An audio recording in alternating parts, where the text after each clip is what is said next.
There's an issue being raised on delayed appointments, on permanent secretaries, on DCs, they will be appointed, and other various portfolios.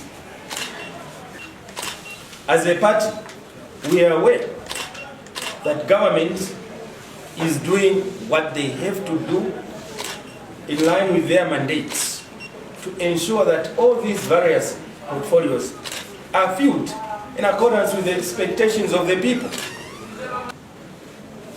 The government of His Excellency President Hakainde Hichilema has found the government system extremely dirty, that sometimes the people, that some people would expect that such a person should be appointed to this particular portfolio are the ones who have been found wanting. So the president is taking it easy because he doesn't want to appoint someone today, only tomorrow to be told, why have you appointed such a person? Are you not aware of these skeletons? So there is right now proper vetting that is going on all constitutional and public office appointees.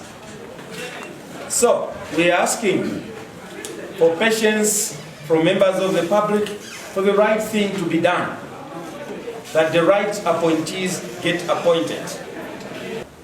This therefore brings me to a concern where some of our supporters we have seen on social media are saying, we worked hard for this party. At a time we are working, we are not asked to produce CVs. We are not asked to produce degrees or certificates. How come now that the government is asking for CVs and degrees or certificates for job placement or employment? Yes, the government is asking for CVs and qualifications because even before forming government, the president insisted that under his leadership, job placement will be based on two things, which he has even continued to talk about even after being elected. Two things: citizenship and competence. Competence means qualification. So the president is not about to veer off his election promise and begin to hand out jobs on the basis of political affiliation. No. We have learned from history that when you give out jobs on the basis of political affiliation and not qualification, you will appease a small section of the people to the detriment of the nation going forward. So the president is determined that his appointees must meet this criteria of being citizens and being qualified. Now, for those who may not have the relevant qualifications, watch out for what the budget will be able to say. And even before, His Excellency the President has already responded to that by creating a ministry, the Small and Medium Enterprises Ministry, to respond to high levels of unemployment amongst the young people, the youth, and the women.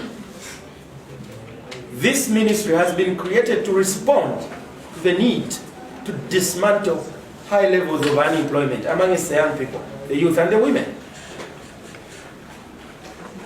So, even there is a requirement for certificates. There is a requirement for certificates. And the certificates that are required there are ones to show that as a grouping, you have formed a cooperative, you have a company, you are running a business entity, business name, you are registered with PACRA,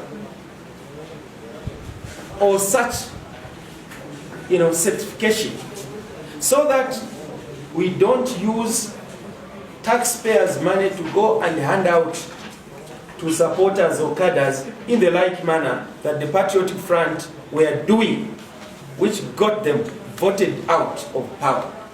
Because taxpayers' money belongs to all citizens, is not for cadres or supporters of the ruling party, no. So His Excellency the President is determined to ensure that sharing the national cake should be on fair grounds. He does appreciate the work that supporters of the UPND and now UPND Alliance did. A lot of sacrifice against all odds, putting their lives in harm's way. A number of them lost their lives, like Lawrence Banda, Joseph Kaunda. It's a number of them who lost their lives. He's aware of all that, and he does value their sacrifices.